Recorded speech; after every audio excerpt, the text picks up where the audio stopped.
Oke, Pak Firman, mohon maaf mengganggu waktunya. Iya, tidak Berkaitan dengan pertama tugas PPG ya. dan mudah-mudahan bermanfaat juga untuk saya untuk kedepannya, terutama dalam proses pembelajaran. Ada beberapa hal yang ingin saya tanyakan. Ya, silakan Pak. Yang pertama, dalam 2 tahun terakhir ini saya merasakan motivasi belajar siswa sangat rendah, terutama dalam mengikuti proses pembelajaran. Betul. Apakah hal ini juga Anda rasakan selama proses pembelajaran berlangsung? Betul sekali Pak. Sama halnya dengan Bapak, apa yang saya rasakan juga ketika di kelas itu memang ada sedikit, bukan sedikit ya, malah cenderungnya motivasi belajar anak itu semakin menurun. Nah, kemarin kita mengalami apa yang dinamakan dengan lost learning. Selama 2 tahun memang kita berupaya untuk meningkatkan kembali motivasi belajar siswa. Ya, karena memang kondisinya seperti itu, pembelajaran pun dilaksanakan secara daring, tidak tatap muka secara langsung, sehingga ya pembelajaran pun kurang maksimal karena tidak ada interaksi dengan guru secara langsung, mungkin mempengaruhi motivasi anak. Kira-kira menurut Anda apa faktor yang menyebabkan motivasi belajar rendah? Ya, menurut saya sih itu tadi ya Pak, pengaruh itu dari interaksi, baik interaksi dengan teman sekelas, kemudian dengan guru yang ada di sekolah. Secara logika, ketika kita menyampaikan materi secara langsung pun bagi guru itu lebih enak daripada kita menyampaikan materi secara daring. Apalagi kan ini konteksnya anak-anak sekolah menengah pertama kayak SMP. Apakah sarana belajar seperti alat tulis, buku bacaan, buku materi pelajaran, gawai dan fasilitas internet yang dimiliki oleh siswa mempengaruhi motivasi belajarnya? Ya, betul, sangat mempengaruhi itu. Sampai mana tadi? Apakah sarana belajar seperti alat tulis, buku bacaan, gawai dan fasilitas internet yang dimiliki siswa mempengaruhi motivasi belajarnya?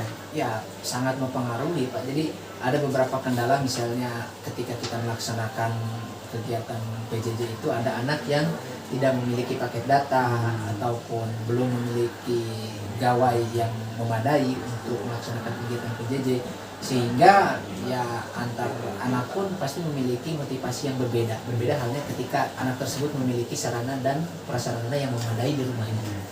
Bagaimana dengan minat belajar siswa selama mengikuti kegiatan pembelajaran baik daring maupun luring? Minatnya seperti apa? Ya, untuk kegiatan pembelajaran daring itu tentu tadi ya sudah disampaikan bahwa motivasinya dan minatnya itu sedikit berkurang, kecuali memang harus ada inovasi-inovasi yang kita lakukan. Tapi untuk kegiatan pembelajaran secara luring itu anak-anak memiliki motivasi karena mereka juga ingin bertemu dengan teman-teman, ingin bertemu dengan guru, berinteraksi seperti sedia kala. Seperti apa dukungan orang tua dan wali siswa dalam memperhatikan proses pembelajaran siswa? Ya, untuk orang tua memang kemarin sedikit ada masukan juga, katanya ya banyak komplain karena memang ketika PJJ itu orang tua merasa diberatkan katanya. Banyak tugas-tugas yang memang membutuhkan bantuan dari orang tua, sehingga anak itu memang tidak sepenuhnya mengerjakan proyek ataupun tugas-tugas itu ya tidak dengan secara mandiri. Berbeda halnya ketika di sekolah, mereka harus belajar sendiri, belajar mandiri gitu. Sehingga orang tua pun dukungannya ya seperti itu Pak. Jadi ingin segera normal kembali, pembelajaran dilaksanakan di kelas secara tatap muka ya seperti normal pada biasanya. Apakah lingkungan belajar Apakah lingkungan belajar di sekolah mempengaruhi motivasi belajar siswa? Ya, sangat mempengaruhi. Misalnya di sekolah ini, di SMP Negeri 31, dengan lokasi yang dekat dengan pasar ya, karena setiap Jumat pun ada pasar, kemudian ada toko rajut ya dan sebagainya. Itu ada beberapa kewirausahaan yang berjalan di daerah sekolah sini, sehingga anak-anak itu cenderung lebih memiliki interaksi yang atraktif dengan memang harus melatih keterampilan-keterampilan yang apa ya istilahnya, keterampilan yang memang diterapkan di dalam kehidupannya sehari-hari, yang langsung praktik seperti itu ya, yang banyak menggunakan gerak. Lalu upaya apa yang sudah Anda lakukan dalam meningkatkan motivasi belajar siswa? Beberapa upaya yang saya lakukan untuk meningkatkan motivasi siswa, diantaranya saya selalu belajar kembali Pak, belajar untuk berinovasi, menampilkan pembelajaran dalam berbagai media supaya penyampaian dalam pembelajaran itu lebih menarik. Oke, kita lanjutkan ya. Ya, Apa yang harus dilakukan guru untuk meningkatkan motivasi belajar siswa? ya sebetulnya kita harus mulai dari karakteristik dulu. Guru itu harus mengetahui dulu karakteristik siswanya seperti apa yang dihadapi, kemudian setelah diidentifikasi mulai dari gaya belajar, apakah anak tersebut itu gaya belajarnya audio, Ya. apakah visual atau audio visual, bahkan kinestetik. Nah, dari situ setelah melakukan identifikasi, guru bisa menentukan berbagai metode pembelajaran agar lebih meningkatkan motivasi dari belajar anak. Berarti kalau begitu harus ada pemilihan model belajar dan model pembelajaran yang tepat. Betul, ya, anak-anak. betul Pak. Karena tidak semua anak visual semuanya tidak seperti itu. Kalau upaya orang tua untuk memotivasi siswa bagaimana? Upaya orang Upaya tua, yang harus dilakukan. iya, terutama upaya dalam orang tua itu harus memberikan anaknya pertama dukungan secara psikologi. Jadi anak tersebut secara kejiwaan memang harus diberikan semangat ketika mulai dari berangkat sekolah.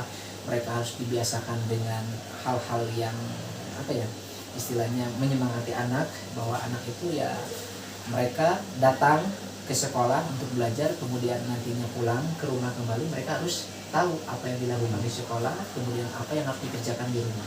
Harus ada pengawasan mungkin ya. Betul, ada Dan pengawasan ada juga.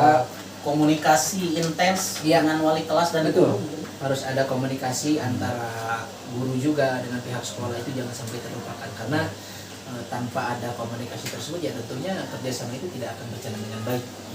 Nah ini kebetulan nih saya sedang berdiskusi dengan guru yang lebih muda usianya dari saya, Ya. yang bukan kemungkinan yang memang Ya. zamannya berbeda dengan saya. Ya, Ya. ya. Nah lalu bagaimana pemanfaatan TIK pada proses pembelajaran di sekolah ini? Apakah sudah maksimal atau Ya. belum? Ya, kalau saya secara pribadi ya tentunya masih berupaya, masih meningkatkan pelayanan untuk media pembelajaran dari guru kepada siswa itu menggunakan gawai, menggunakan gadget yang dimiliki oleh siswa. Mungkin untuk sarana dari seperti tampilan grafis itu bisa ditayangkan menggunakan proyektor, dan audio juga ada speaker yang bisa digunakan untuk melakukan pembelajaran menyimak kalau dalam pelajaran. Berarti bukan hanya penggunaan PowerPoint saja kalau Iya, begitu ya yang betul. harus kita lakukan. Betul. Nah ini nih Pak, ini agak sensitif lah, tapi tidak apa-apa, ini untuk kemajuan kita bersama. Ya. Mengapa masih banyak guru yang belum memanfaatkan TIK dengan optimal dalam proses pembelajaran? Ya. Kira-kira faktor apa itu? Pertama itu kembali ya, awalnya itu dari pribadi, dari si guru yang bersangkutan, apakah mereka mau berkembang, apakah mereka mau belajar, dimulai dari diri sendirinya, kemudian mampu memanfaatkan fasilitas yang ada. Nah, ketika fasilitasnya sudah ada, maka di sanalah harus ada kemauan dari guru-guru tersebut. Yang kedua mungkin karena mereka aktif tapi dia aktif.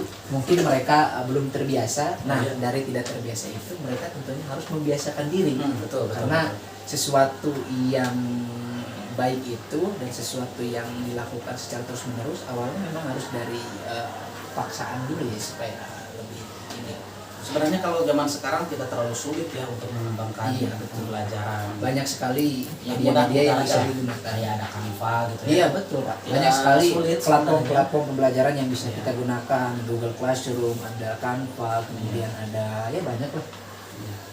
Kemudian apa faktor yang mempengaruhi guru enggan melakukan inovasi pembelajaran, baik dalam pemilihan model maupun dalam pemilihan media pembelajaran?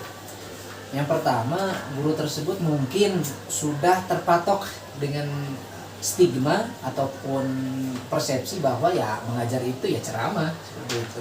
Itu yang pertama, itu yang harus diubah, yaitu mindset. Mungkin mindset yang dahulu seperti itu, nah tentunya berbeda dengan pola dan pembelajaran di dalam kurikulum Merdeka yang baru sekarang, bahwa di dalam pembelajaran itu harus ada pembelajaran yang namanya diferensiasi. Jadi pembelajaran yang disesuaikan dengan gaya belajar anak. Ya, kadang saya sering mendengar begini ya. Dari dulu juga saya belajarnya seperti ini. Nah, itu. Dulu ceramah Betul, saya betul. mau Ya, lima. Nah, mungkin seperti itu ya. Iya, jadi prinsip-prinsip seperti itulah yang harus dihilangkan gitu. Padahal kalau melihat dari apa itu namanya pendapat Sayyidina Ali ya, bahwa didiklah anak itu sesuai dengan zamannya, Iya, ya. betul. Bukan dididik seperti zaman kita, Iya. mungkin ya. Betul. Mungkin kita harus mau berubah juga. Kalau kata Agi mah mulai dari diri sendiri, Iya. mungkin ya. Iya. Kita mulai dari kita yang mungkin usianya masih, ya anggaplah masih muda lah ya. Iya. Walaupun rambut saya sudah botak begini. Tapi ya kalau kita mulai dari diri sendiri, kemudian mudah-mudahan Nah, terpikat. kita ya bisa merangkul Kita dengan sama-sama guru-guru yang belajar, lain, sama-sama gitu ya. belajar. Kita bisa munculkan inovasi-inovasi Iya, baru betul, dalam betul. pembelajaran. Nah, ya. Hal apa yang harus dilakukan untuk meningkatkan motivasi guru dalam mengembangkan pembelajaran inovatif dengan pemanfaatan fasilitas TIK yang dimiliki sekolah? Sekolah kita kan Ya. fasilitas internetnya bagus ya. Kemudian smartboard punya, laptop banyak, begitu ya. Lalu apa yang harus kita lakukan gitu untuk memberikan memotivasi?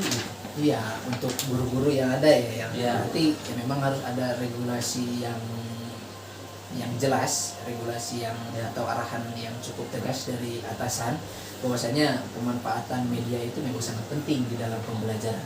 Kemudian kita juga contohnya sebagai guru-guru yang dianggap mampu di dalam mengoperasikan TIK ini harus mampu mendiseminasikan kepada guru-guru yang lain. Betul. Harus berkolaborasi dengan seperti itu. Nah, jadi pertanyaan terakhir, Ya. apabila kita semua gitu ya, guru-guru semua di sekolah ini sudah memanfaatkan TIK dalam Ya. proses pembelajaran, apakah hal ini akan meningkatkan motivasi belajar siswa? Ya, saya yakin apabila dengan penggunaan TIK ini bisa ditingkatkan dan inovasinya semakin berkembang, ya tentu anak-anak pun akan senang dengan pembelajaran yang kita lakukan. Apalagi dengan anak-anak sekarang ini kan kategorinya dengan apa yang Akrab dengan gadget ya? Iya, betul, sangat dekat sekali. Sekarang mudah diakses. Ya, saya kira itu akan Ya, meningkatkan motivasi siswa. Nah, mungkin kedepannya kita bisa bukan hanya menggunakan YouTube ya untuk share pembelajaran. Iya. Bisa juga kita manfaatkan aplikasi itu ABG TikTok bisa. Iya, betul, Iya, betul. ya. TikTok dan Instagram ya. Nah, ya betul.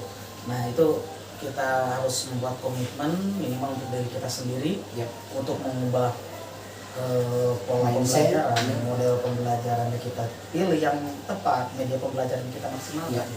Oke, terima kasih Pak Firman. Sama-sama Pak Ya. Ganjar. Terima biasa. kasih sudah membantu saya, diskusinya Ya, lumayan. terima Bukan kasih lumayan, juga. diskusinya menyenangkan begitu Terima ya. kasih, saya juga sudah diundang di Ya. wawancaranya kali ini. Podcast. Ya. Ya. Ini tidak akan saya Saya edit nih. ya, siap. Bagus ini. Baik. terima kasih. Biar apa ya, seperti podcast Sule gitu. Oh iya, langsung real. Satu kali take ya Pak. Oke, ya Oke. terima kasih Mas Ya, Firman. terima kasih, Pak. Selamat menjalankan tugas kembali. Ya. Assalamualaikum warahmatullahi wabarakatuh. Waalaikumsalam warahmatullahi wabarakatuh. Kumamar mana?